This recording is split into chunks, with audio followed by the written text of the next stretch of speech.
Okay, so the little swirly thing has stopped and it's saying we are live. So if you're watching this, anybody, welcome. It's lovely to have you here.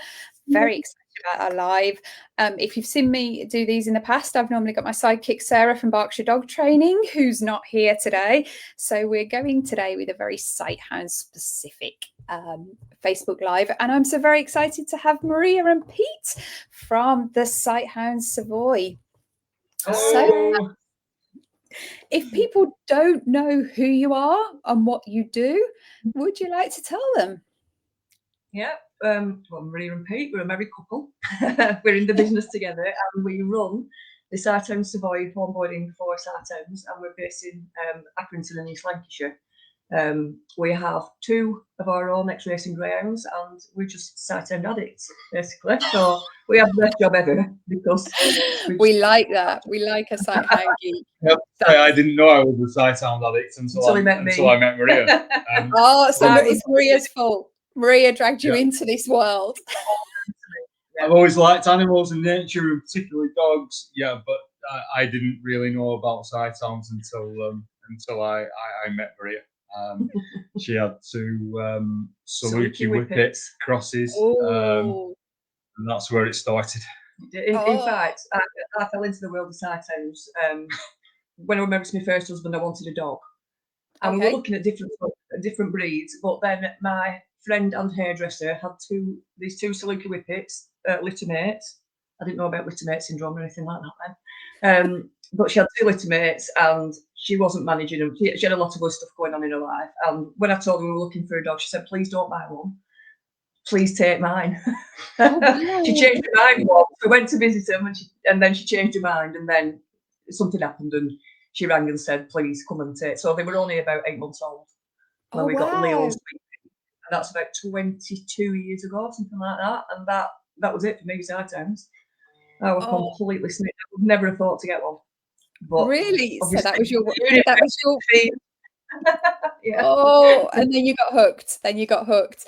So were those 2 the start of the idea of the Sighthound Savoy, or was it a dog that came later? They wouldn't really let any other dogs in the house. No, they wouldn't. No, sweet Pete. If she saw any other dog near the gate, she would chase them off. Yeah, she would. So no, it was at that time I was working in further education. I never even thought about working with. I mean, I always wanted to do it. When my mum said, "What do you want to be?" I said, "An animal beautician," because that's what we used to call groomers in the 1970s. But it wasn't like it is now. There were loads of jobs available. The animal industry wasn't like that. Very different. So I ended up in social care and then in further education. So no, absolutely not. I never thought that this would be my career until 10 years ago. Yeah. Oh, wow. So what changed 10 years ago then? What was the catalyst that 10 years ago you went, "Oh, okay, this is a bit different"? I was 47 and I had under 20 years to work, and I just could not bear the thought of carrying on in further education. I did a little bit of animal care, which was great, but it was mainly health and social care. And I said to my mum, and I just said, I can't do it for another 20 years. And she said, "Well, you like being outside and you love dogs. Why don't you be a dog walker?" And I thought, "Oh, maybe I could do it." And I mulled it over for a little bit, and I spoke to Pete about it, and it was a bit of a seed of an idea, wasn't it? Yeah. I actually did a grooming course as well, because I thought I might want to be a groomer, but it was too indoorsy for me. I wanted to be out because I'd done an ecology course at the local college, and I knew I liked being outside because we had to do volunteer work and we're all outside. So that's what the outside bit was, and then I've just always been a fan of dogs. So I thought, go on then. I mean, it were a longer process than that. I was frightened to death of like giving up my good job, my well-paid job, and things like that. But he really encouraged me and said, "Look, we can afford. If you never walk a dog, we can still afford to pay the bills on my wage. So just do it. Feel the fear and do it anyway." Is that thing what you said to me? Yeah, that's what I said to you. Feel the fear. So I started off as a dog walker, and it took off really quick. There were a lot of people with dogs. And then after a while, they started asking about whether I could look after the dogs while we were on holiday, which I couldn't do at the time because we had no license. So another discussion, shall we go for the licence? Pete still had a full-time proper job. So we got the license, but it was only for like 3 dogs at a time, and but we started doing it, and we really enjoyed it, didn't we? Yeah, I was called your fairy dog mother. we were boarding any breed. Oh, lovely. Yeah. We boarded any dogs, you know, local dogs, and we had good business, didn't we? It took off really quickly, Yeah. didn't it? Once people found out about us, it did go really quickly. And word of mouth, obviously, you know, people knew where they saw me a lot. I'm still living in the town that I've always lived in. So it was just that really, just grew and grew, didn't it? So, and we enjoyed it. We did, and we got a license then for 5. Yeah. So we started to grow it a little bit, but we did love having, by this time, we had got 3 greyhounds. Oh. So you ended up backtracking. I was going to say, we've missed a chapter, because in my experience, when I talk to people about Sighthound businesses, there's always the kind of the dogs. So we've got the lurcher whippets that started it, and then somewhere along the way the greyhounds have snuck in.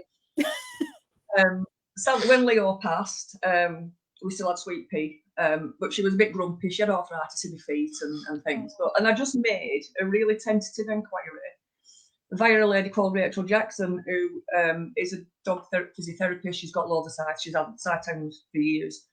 We did a T-touch course with her, yeah.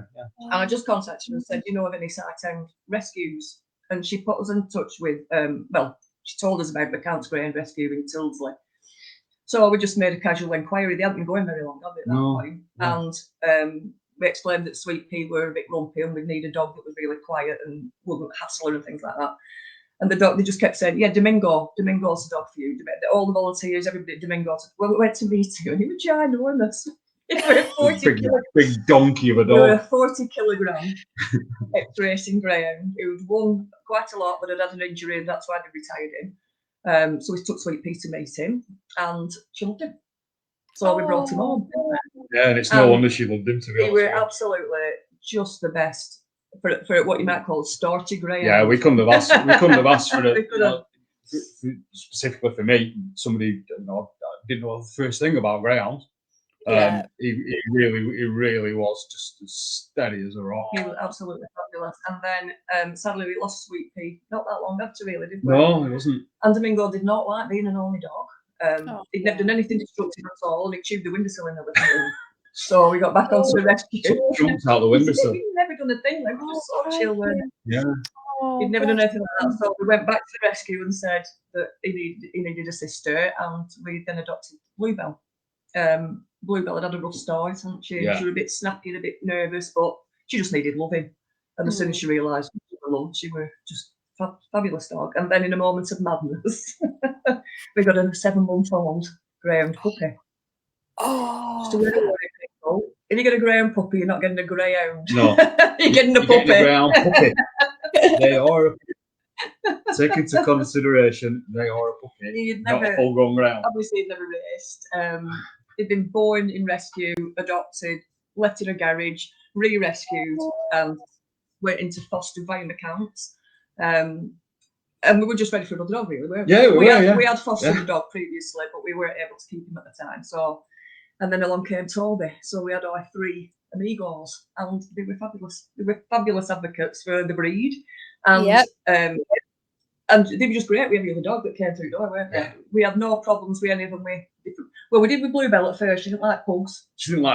But she grew out of that. It's quite common for the Sighthounds to go, "I don't know how to read the flat face dogs."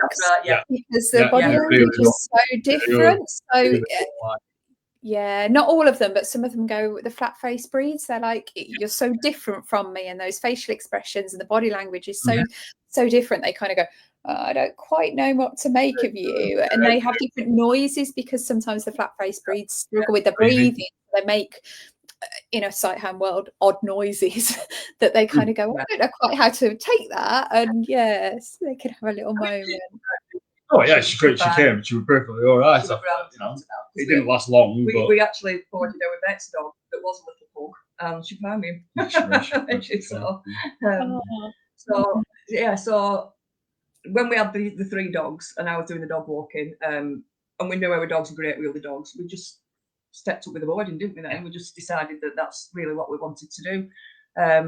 And so we were being so successful that in January 2020, Pete gave in his notice to quit his nice, well-paid job. Just before COVID hit. I had to wait 3 months. There you go. There's my 3-month notice. And then that'll take you to 2020. Oh, when nobody goes on holiday, nobody leaves the house. Oh my God, what are we going to do? Oh. Yeah, it was. Because for 7 weeks I couldn't even walk dogs because it was so strict. Yes. And then I can walk dogs for older people. I had some older clients, dogs for key workers. And what we decided to do was have daycare because our license allowed us to have daycare dogs. Okay. So a mix and match boarding and daycare. So we ended up doing that for a bit, didn't we? We did, yeah. Did daycare and walking. And we had a lot of puppies when we did daycare, didn't we? Had a lot of young dogs. Yeah, a lot of young dogs. Obviously, people, you know. It was singing. People went puppy mad, didn't they? So when they had to go back to work, they needed to left the dogs. So we did that for probably about 2 years, did we? Yeah, certainly over 18 months. Yeah, but obviously it kept us afloat because we wouldn't have an income. Yes. But we were dead on our feet. Yeah, we were. By the time it came to sort of coming out of lockdown, things like that, we were absolutely dead on our feet. We were. Maria would go out early morning. She'd pick the daycare dogs up. She'd bring them here. I'd look after them during the day and sort of do other bits with the business. Maria would then go out walking all day. She'd come back at sort of like 4 or 5 o'clock, pick the dogs up again, and then take them home. So it was just constant. Yeah. And obviously, they were lovely dogs, but when we did have the opportunity to have boarders as well, we had boarders in. Like I say, yeah, they were lovely dogs, but it was just the grind of day in, day out, day in, day out. Yeah, we were shattered by the end of it. Because we were not getting any younger either, always. So no, we didn't start this in our 20s. No.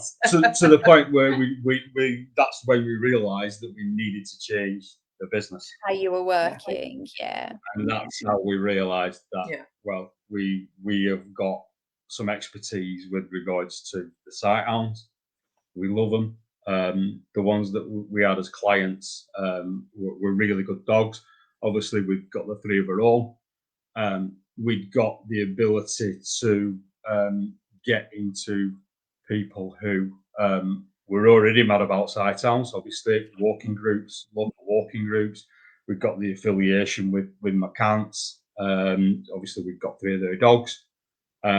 So we had an in, really, with the Sighthounds, didn't we? Really realise that we had an in. We've got a really great business coach. We have. Dominic Hodgson, little plug. Yeah. And he sort of said, well, loads of people with sight, because we're like, there's not enough in the area. And he went, well, they don't really need to live next door to come. And on that point, is he a friend of booking in? How many hours away from me? But I think that's the thing. Yeah, I was just going to say that's the thing. When you find someone that's got that, as you say, Sighthound, and there is a big community with the Sighthounds, isn't there? And I feel it's a community unlike any other. I'm really lucky. There's a fabulous Sighthounds community, but the Greyhound community, Sighthound community as a whole is such an amazing group of people, and I think there's so many of the Sighthounds come via adoption. Obviously, we still get the bought puppies and we love them all dearly, but there is a lot that are in need of rehoming. So many do come through the adopted. And I think the fact that people are going along those lines, there's a certain type of character and there's a certain type of personality, and to love the Sighthounds as they are. And then that community is just brilliant. And I think when you find someone that understands them, it's super special, isn't it? Because I know there's people, and having that expertise, and you were mentioning earlier about the T-touch and things like that, because I know people that do set up Greyhound boarding, but they maybe don't really know much. They've just had their own Greyhounds, and as a dog trainer, that only works with Sighthounds, I find I get quite a lot of people come to me and go, well, we've had several greyhounds, but this one is very different. And this one is not like that one. And I think sometimes with the greyhound boarding, some places they haven't gone into it. They've gone, well, mine are fine. And then they get a one and it's a slightly different personality. And having that knowledge behind you can be really, really valuable, can't it? Yeah, I mean, going on the walks were great because we met people and the dogs, so we would be able to chat to them on walks about what the dogs were like, and you know, their likes and dislikes, and any little quirks, because they've all got little quirks. So just by going out and chatting with people and sort of letting them know that we knew what we were talking about, that were it, really, weren't it? Yeah, it were, and like you said, talking about how different they can be. Fortunately, we get to work day in, day out with them, you know, and we get to observe them. Not only do we get to observe our own dogs, but obviously clients' dogs as well. And as you say, the difference in personalities from one dog to the next can be absolutely phenomenal. We've had a dog recently here for daycare, and she's not long come off the track, has No, she? July, you got her. July. So she's still very much learning about everything. To be a pet. Yeah, and then we have a dog come on Tuesday night. Who was 10 years old. He came for his trial. Sorry, Monday. He came for his trial night. He's 10 years old. He's a big old boy, and he just walked in, had a look around the garden, walked back in, got in bed, and that was it. Their biggest bed, and they were like that. So the spectrum from one to the other, you know, from the one that's come off the track to the 10-year-old who's got it absolutely sorted, and in between is phenomenal. It is. Yeah. I love it. So I work, as I say, I work with Sighthounds. So, but I and X-racing greyhounds is my specialist area within Sighthounds. So, but I can have a class full of X-racing greyhounds, and like you say, the personalities are so vast between them and everything else. And those, the quirks and the ones that are just starting to learn about pet life to the ones that are very established in pet life and the ones that are in between. They're just really special dogs. And it's really rewarding. I think probably Marie would agree with me. The reward of seeing, for example, that dog Rose that's come for daycare, a dog in that position, coming on a fairly regular basis and coming into this environment, and watching them change and watching them grow is just so rewarding for us. It really is. The best thing for me is when if the dog stayed a couple of times and they'll come and drag the owner to our door. And they'll be saying, "Oh, we knew we'd come in," and they stood up, and they'll be saying, "Oh, we're going to Maria and Pete's," and you know, dogs getting excited, and that's just what we want to achieve. We want that dog to be dragging their owner to our door, going, It's just magical. I'm very lucky to have a very similar experience with. I work with people online, but I also work with people in person. And when they come into the hall, they're like, they know when they're getting close. They know it's training morning. They're dragging us into the hall, and they know they're here. And like you say, that's just everything you could want and more, isn't it? It's just those moments that make your heart sing, and you just go, "Oh, it's just fabulous, absolutely fabulous." In fact, I went on the Great Global Ground Walk with McCants back in September, and a number of our clients were there, and all the dogs were coming over, and they were, oh, what friends are you? Oh, it's brilliant. Human presence, absolutely true. Oh, and I love how different.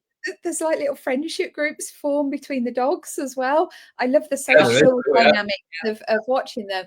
And we as well have a couple of dogs that live very local to us, and once a week we go out on a really early morning walk, and they know where each other is, and they meet up, and they get so excited to see each other, and that socialization. And then I arrange a social walk in our area once a month, and the dogs that know each other and the ones that know each other from class, there's some really lovely friendship groups within the dogs, and I think that's not to be underestimated as well. The value in that, and them having those mates. It's just glorious to see, isn't it?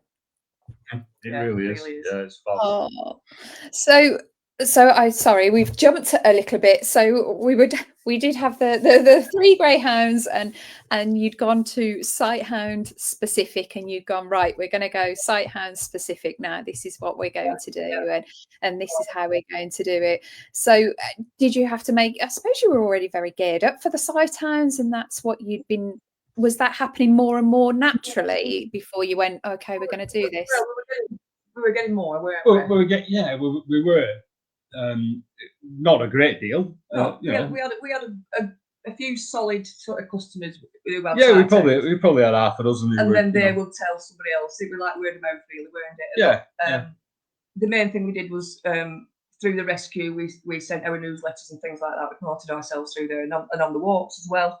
But we were geared up in terms of the way the house is set out and things like that. Because obviously we've got 3 big dogs ourselves, so we were good to go with that, weren't we? We didn't need to adapt anything. There was no need for that. It was we just needed to market ourselves differently, didn't we? And change out, rebrand, because I was your favourite dog mother. Obviously, Pete's not a dog mother, so we kind of needed a rebrand anyway. And our business coach said, "Yeah, you need Sighthound. Get Sighthound in your title." So we came up with we originally came up with Sighthound Savoy. And when Pete was typing it into his phone, it auto-corrected to Savoy. So that's how we became Savoy. But we love art deco. I mean, we already had art deco things in our home, and Graham's very art deco in the way that they look, their aesthetic.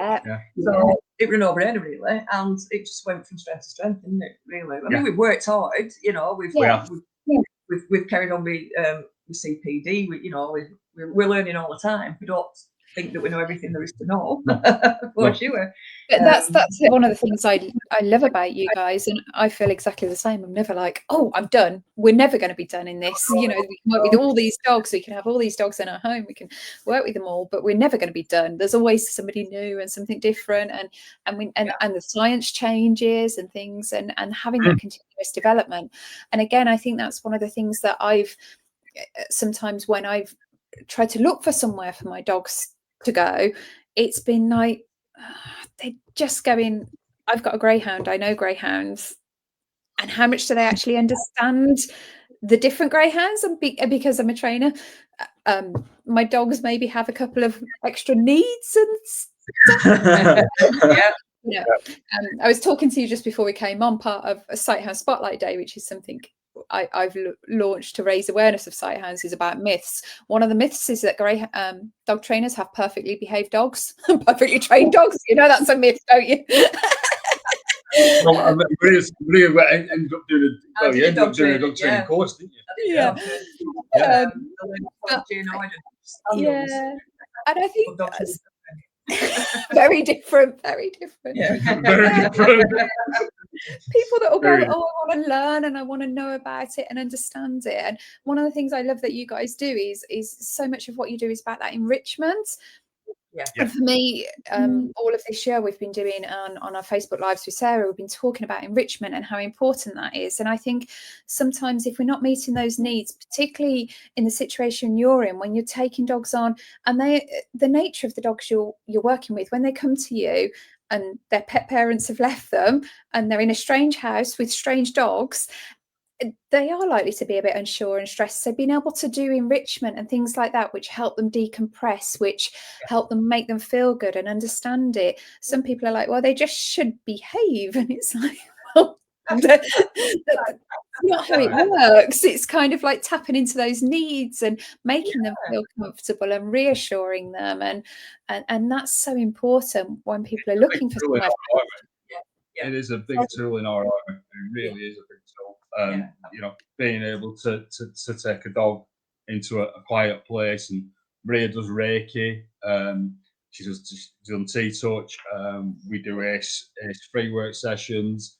Like you said, just enrichment as a whole is just a massive tool in our army to be able to help a dog come in and settle, or to have a dog come in and just give it something different to do, something that it's not experienced before.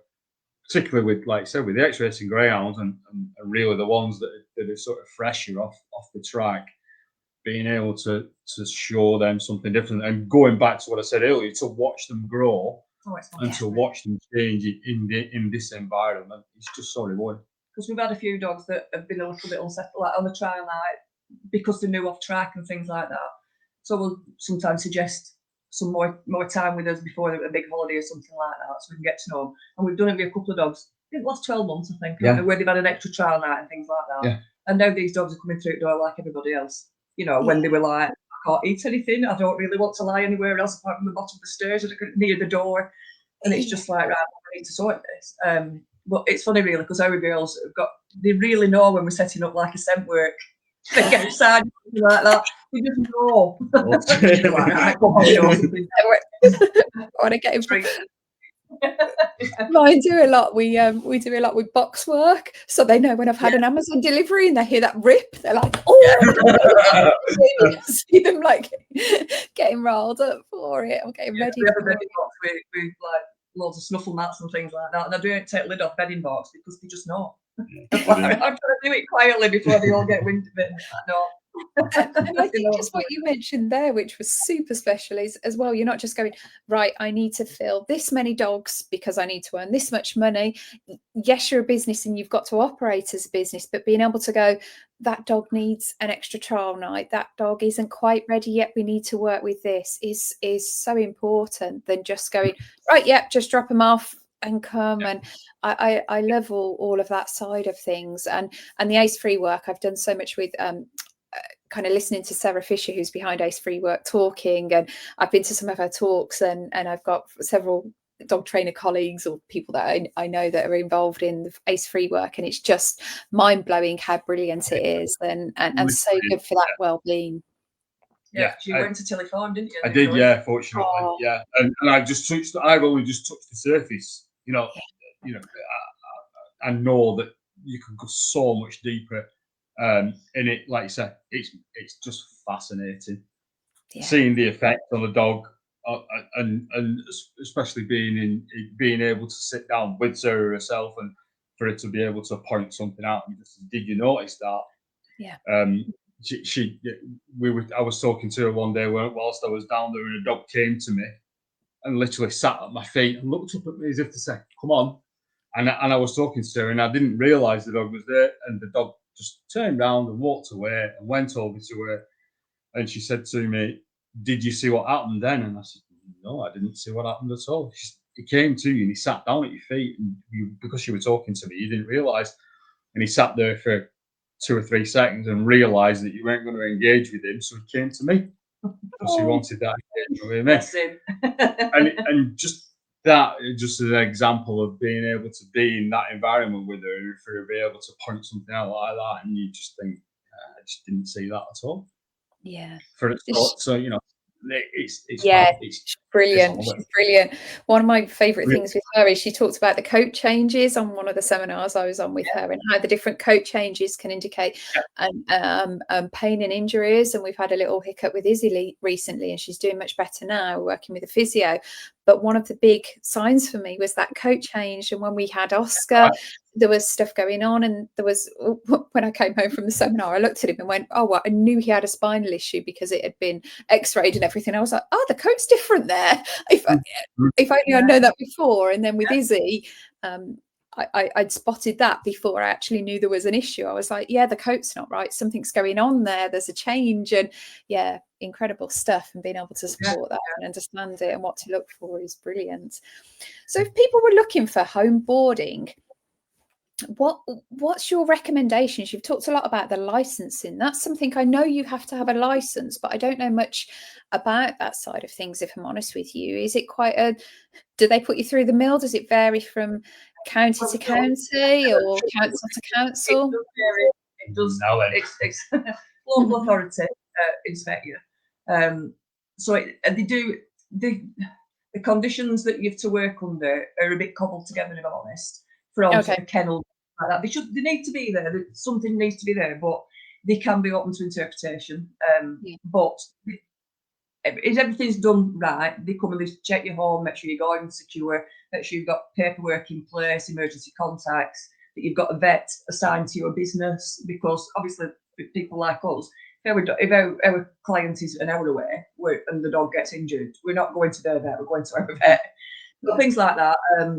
There's loads of paperwork, isn't there? Yeah, there's tons of paperwork. I've got it's basically it is the Animal Welfare Licensing Act. So we have to have an animal welfare license.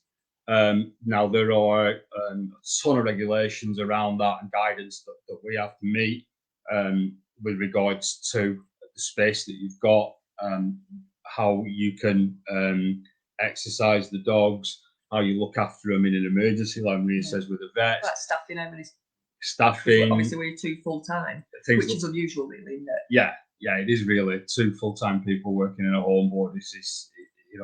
I don't know of anybody else who has 2 full-time staff working as a home board. It's usually one adult and with another one, like I started out with PL. Yeah.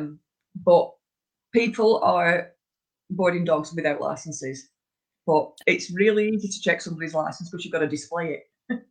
So if anybody wants to display your license, ours is in the porch, in a little frame in the porch. Right at the front door. As soon as you walk through the front door, you've also got to put your license number on your social media and things like that, so your website. So it's really easy to check. And unfortunately, some sites don't check. So I'm going to say Rover because they don't check whether somebody. I could put my business on Rover and they won't check whether I had a license or not. It's down to the client to check whether the homeboarder. But there are other platforms where they do check licenses. That's really good to know. That's really useful because, again, like the dog training industry, it's so unregulated, unfortunately, that anybody can just go, I'm a dog trainer, I'm a dog behaviourist. You don't need to have any experience. You don't need to, anybody can say that. So it's checking that people have got accreditations and they've done the theory, they've worked on the science, and that they're positive, reward based, not dealing with just, there's lots of people out there just sticking shock collars on dogs and going, I can train them and all sorts of horrible things. But like you say, there's people that can just go, I can look after a dog, I'll have dogs. So that licensing is really important for people to go away and look at when they're looking for. Because some accountability then, instead of, hopefully nothing does go wrong, but they're animals and accidents happen, but at least you've got some follow-up if you've got a licensed boarder. And we do get checked. We've got a 3-year license because we are low risk, the 5-star low risk license, so we get one for 3 years, but they will check us at some point next year as well. They'll just pop in and sort of check that things are still going as they should, that we're not doing anything we shouldn't do, basically. I think really if just as a word of advice for anybody out there who's looking for a home boarder, number 1, they must be licensed. If they haven't got a license, they've got no valid insurance. So if anything was to happen to your dog whilst they were there, their insurance would be invalid. So obviously that puts your dog at risk. The other 2 things I would say is meet and greet. You must do a meet and greet. You have to go and meet the home boarder themselves. Take your dog to the home boarders, check out, make sure that everything. Ask loads of questions. And make sure that everything that they are saying, if they've said it to you over the phone or on a website, make sure that, if they say, we've got this, well, make sure they've got it. The other thing is a trial night. Under the licensing conditions, if your dog is staying more than 3 nights, they must complete a trial. So they have to come for a trial night. So they would be the 4 things that I'd say. Check the license, check your insurance, make sure you do a meet and greet, make sure you do a trial night. They're the 4 things that I would say are the basis of. I mean, we always say to people, have you got any questions? But quite often they've been on the website and they've found the answers anyway. But we're always, they can ask us what they want, and we will tell them. And the home boarders should ask for as much information from you as well. Yes.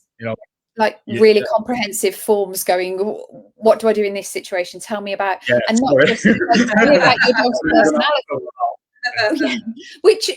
But that's again part of the reason why you're so appealing, and because you are asking those questions. You're not just going, just drop them off, it'll be fine. You want to know what the quirks are. You want to know, just as we were saying right at the start, they have so many quirks and personality traits and things. And when the more you understand that, the more you can support them and set them up for success. And I talk about in training all the time, the more we can set them up for success, the better. And exactly the same in your scenario, the more they're set up for success, the better. It's a change of circumstances for them. And the more that can be supported, fantastic. It's really important, really important. So the dog to just come and settle in. We know that would be mad. And we never expect that. I mean, we do get it sometimes because greyhounds are quite greyhounds. Well, like the dog that came the other night, a 10-year-old dog just came like he'd lived here all his life, and we do get quite a few like that. Oh yeah, we do. Older, yeah. Like I said, but we don't just take any dog. In fact, we had a dog that didn't pass a trial. Like she was just too anxious, weren't she? So what we've said to the owner is, let's try it differently. Maybe you come for a couple of hours and then we build it up like that. But there were no way that we were just going to say, yeah, your dog's been great. She wasn't. She was anxious. No. We knew she was anxious at the meet and greet. So we were kind of ready that she might be anxious on the trial night, and we prepared the owners as well. And she's a lovely dog, but she just could not settle, and we could just see her getting stressed. And just we did everything. We gave her some food, and we did the things that we would normally do to try and settle her, but it weren't happening. So we'll just go back to basics and then try again. Doing it slightly differently.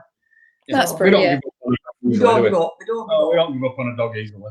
No, that's brilliant. There was a couple of things I wanted to touch on. One, that you've got a Sighthound Savoy motorhome that you hire out. We have, yes, yeah. We purchased a motorhome earlier this year. We hired one last year. Took our girls because we've got now 2 girls. Sadly, we lost the 3 that we have within 8 months of each other, which was just devastating. It was, oh, crikey! So we've now got Cielo and Lily. Both absolutely love going on holiday. They love going. They cannot. If the motorhome's outside, they're just beside themselves, aren't they? Yeah. So we practiced with them by hiring one last year. They loved it. So I thought that.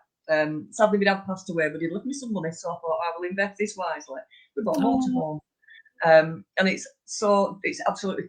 There's more things for dogs than there is for us in there. Pretty much, yeah. Because when we went in the motorhome, obviously it was dog friendly. We could take our dogs, but there was nothing in it for dogs, which is not surprising because that's not what they were set up to do. But there wasn't also everything for humans either. No. While we were away, we were making lists like, if we had anyway, 12 months later, we've got one. Yeah. So we've tried to make it as dog friendly as humanly possible, really. Yeah, it's up for hire. We hire it to our clients.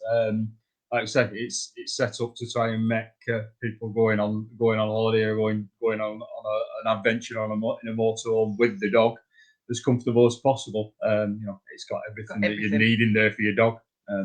Perfect. Yeah. Really though, we had everything that we needed.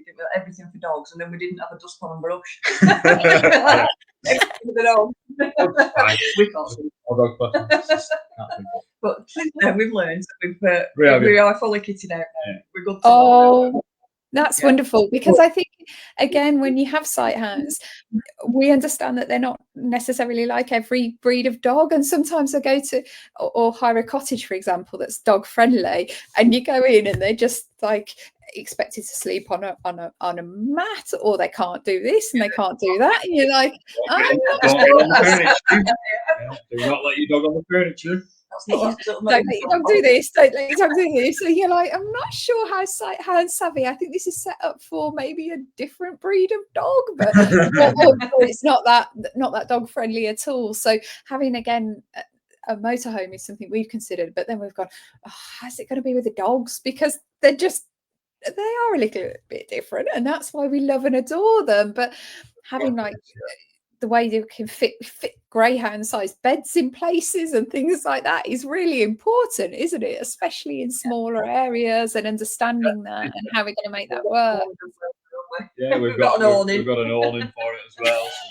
So there's room, and it's really great. We're going to have a few days before Christmas, aren't we? Yeah, we are. We're going to get a few days. A bit quieter, and then, fabulous! And you've got a little video, actually, haven't you, of the motorhome, that if anyone's interested, there's a little video to do that. And the other thing that I'm really excited to talk about is you're looking at franchising, because we need, can you find someone in the Midlands for me? We will try our very Yes, best for it. absolutely. We Yeah, will. we'll try our very best. Yes, yes. Yeah. Came about really because we can't really scale up with what we do at home. Yeah. And we're getting more inquiries than we could deal with, to be quite honest. You know, we're getting loads of inquiries, and we don't want to let people down. We want, but nor did we just want to sort of send them off and to another boarder or something like that. So we started talking about it. Our business coach, what about doing this? So it's been a bit of a slow burn, hasn't it? Because we've had to get a franchise expert for the legal side of things and so on and so forth. Well, they also had to convince me that it was a good idea. Yeah, I did, yeah. They kept saying, but they're not old. They're not old. No, they don't need to be old. They just need to be like us. Very protective of this brand. It really is, but also with a franchise, usually with a franchise, it's a different model. So if I sell a franchise to you and then you find host families, but we're not doing that. We are finding the host families. So we will be completely on top of who gets the franchise, what they're doing. You know, we're going to have really regular contact with people when they take it on and be very supportive. So we know exactly what people are doing because it's our brand and it's our business, and we need to keep. And we want people to be able to provide the kind of support and help and a place. There is a reason why it says on our website, creating peace of mind for Sighthounds and their guardians. Yeah. That's what we want to do. We want to create peace of mind, no matter where that person is taking the dog. We need them to be able to understand that the dog is going to be perfectly all right and perfectly fine. And we want to ensure that our ethos and our philosophies are passed on to the people who are actually looking after people's dogs. Yeah. The best thing that somebody can say to us when they come to pick the dog up is, it's been really good being able to go away on holiday and know that they're safe and they're sound and not worry about the dog. And not worry about the dog. That's the one thing that anybody can say. I mean, we keep in regular contact, send photos and things through WhatsApp, and we always do that, of course. Yeah, But that's basically it's the peace of mind. That's what they say to us, and that's what we want to provide. And we want to be able to provide that wherever. Yeah.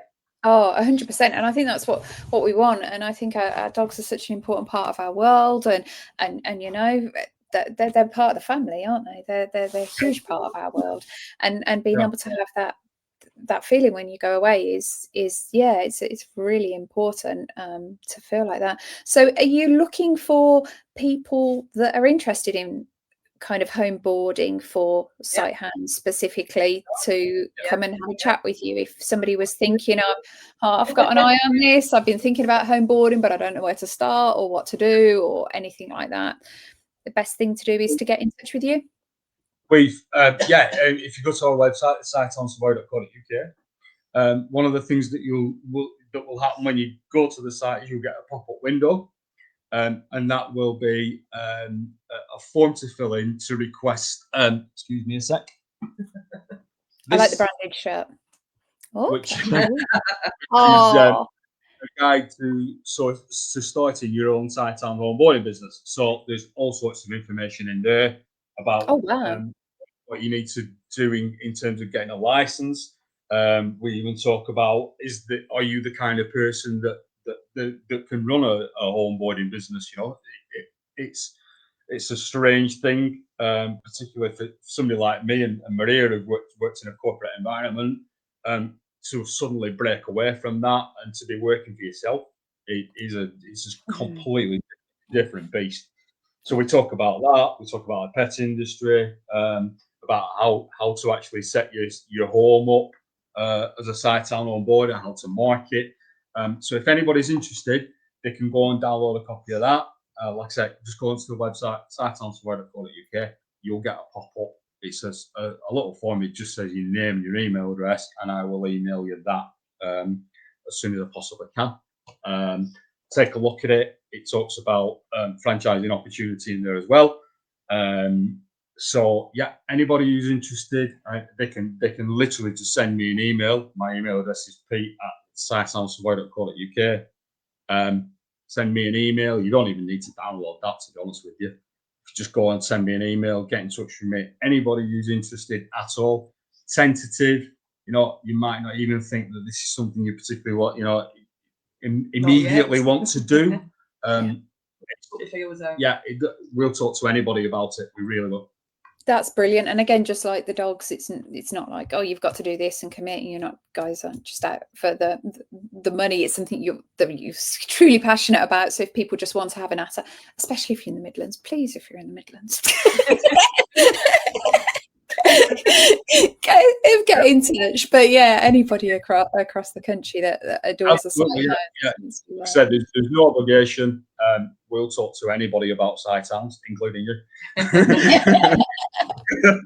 I love chatting Sighthounds. It's great. We could literally sit here and talk to you for hours. Yeah, no, I love talking to you. It's been wonderful. I'm conscious of time, but I've really enjoyed hearing about how you're going. I just wanted to mention before we go that, as I say, I've introduced a Sighthound Spotlight Day, which is all about shining this spotlight on Sighthounds and sharing stories about Sighthounds, sharing stories about Sighthound businesses like yourselves, volunteers, adoption. But one of the big things on it is myth busting. Now, I've had Sighthounds over 16 years now, and I still hear the same comments that I was hearing that many years ago. And I'm like, we need to keep shouting these myth busting louder and louder and in more and more ways. So do you guys have a myth that's one that comes up all the time that you hear a lot?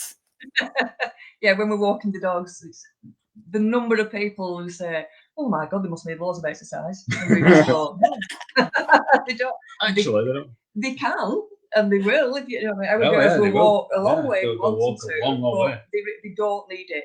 If it's just a 20-minute walk one day because you're busy or something, or weather's horrible, an expedition ground particularly would be fine with that. But frozen.